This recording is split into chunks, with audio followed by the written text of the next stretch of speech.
Peace, family. I want to talk about our upcoming Thanksgiving holiday. And I want to encourage everyone who can hear the sound of my voice on account of freedom, justice, and equality to boycott Thanksgiving and boycott Black Friday. Now, we just celebrated the quote unquote Columbus holiday, believing that Columbus discovered America when you had millions of Native Americans and indigenous people who were on this land. So he couldn't discover something that was already discovered. And then you had the white government, the United States government, who came in and moved and killed masses of people and moved them from their own land and territory. And when you think of indigenous people, you think of the Indians, you think of the face of what you see for the Indians baseball team, you know, a red face Indian. And it is so stereotypical of how Indians are portrayed. But I would like to refer them as the indigenous people of these lands in North America. Now, if you've been watching the news, and we know we've been bombarded with the presidential election, and no one really wants to talk about what's going on Standing Rock in the Dakota lands. Our elders were taken into jail, and you expect to come through here and have your orders be listened to. They released some of the elders, but a lot of people are still arrested. They'll know when their families get hurt that they fought for the wrong thing. They were basically prepared to clear the camp immediately to allow for Dakota Access to continue working. I think one of the first things that happened was a gentleman was tased. This, of course, upset the crowd. Now, the entire crowd of water protectors were unarmed. Police, as they started to move in, just had batons and really long sticks that they were whacking people with or jabbing people with. People were amazed. They started to throw grenades of tear gas, shooting out tear gas pellets, and they would hit people and kind of explode. We're here to pray, then why do we look like rioters right now? The sheriffs were erecting a barricade, like a concrete barricade in front of their armored vehicles. And there was a space of maybe 25 and 50 yards between the water protectors and who were unarmed. I haven't seen any weapons whatsoever. And they started shooting guns at us. We're unarmed. We just got horses. They're trying to do everything to scare us. Come here. We just barely even got away. Because we've all banded together and there's nobody here who's afraid to die, it kind of scares the police because they are. Best absolute case scenario is the people behind the pipeline say, you know what, let's work together with this, and they stop it or move it back to the original plan, which was through Bismarck. If that possibility for ruining their water source is so important, why is it not important to us and the other 16 million Americans downriver? I would rather get arrested stopping the bulldozers that are digging right now. Who cares about the police? Look over there, they're digging.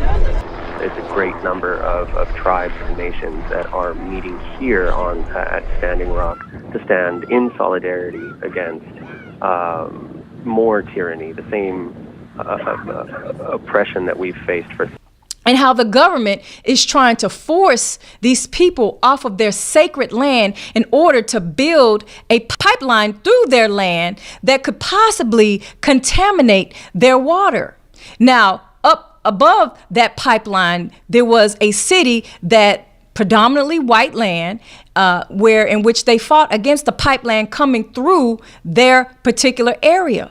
And so why? Because they had issues with their water supply as well. And we're talking about modern day America, where you have places like Flint, Michigan, who there was a pipe that was going through the river in the Detroit area, the Flint, Michigan area, that has contaminated and has poisoned a tremendous amount of African Americans and minority people in that area. So we're talking about the mass poisoning of a group of indigenous people. And I'm referring to the indigenous Native American people and Black people of the United States. Now, Minister Farrakhan, if you have not heard his lecture, Satan Cannot Stand Against Satan, that he had last week, you can go to www.noi.org and listen to his lecture. But one of the things he specifically said is, let's boycott Christmas, let's boycott Thanksgiving, let's boycott Black Friday. Why? because of freedom, justice, and equality. When you look at what's going on Standing Rock and all of those protesters who were arrested, and then you go back to January of this year when you had the militia group and the wildlife refuge who were fighting to stand for their own land. It was a 41-day standoff. These militia men had guns. One person ended up getting killed, but a few days ago, Bundy's son, they were exonerated for being able to protect their land from the government. But yet you have a group of indigenous people who this land belonged to.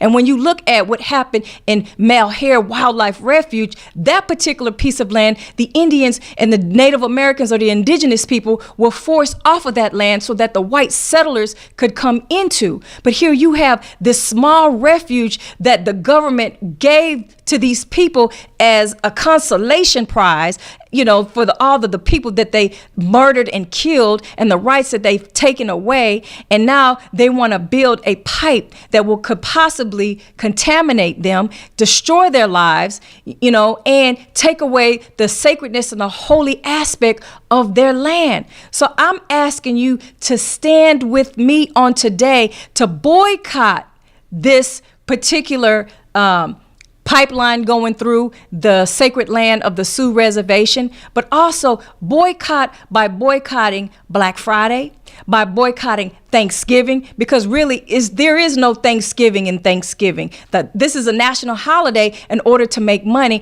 And then also it was more of what thanks taking. I want to read something from the Honorable Minister Louis Farrakhan in one of his lectures. He says, look at the money that the business people get from Christmas.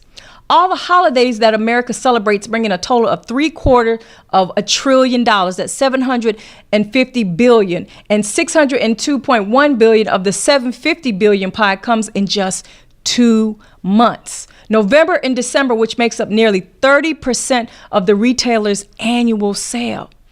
Now, if we're talking about $1 trillion or almost $250 billion, if we stand up against the injustice that is not only happening in Standing Rock, but the injustice that are happening to the Black man and the Black woman across the United States dealing with the police brutality, then maybe we may get the government's attention to let them know that it is time for hands off of the indigenous people, hands off of the original people. Let our green speak for ourselves. So justice or else is nothing more but an economic boycott of Thanksgiving, of Christmas, and take that money that we are putting in our pockets and put in our own communities. And once we put this money in our own communities, then we can become an independent state, or we can become independent and do for ourselves and not have to depend on the government who is not looking out for the interests of the indigenous people and the original people of this land. So join with me by protesting and boycotting what's going on in Standing Rock, boycotting what's happening to the Black men and women concerning police brutality, and keep your money in your pocket and use it to do for self and to fight for freedom, justice, and equality. Thank you.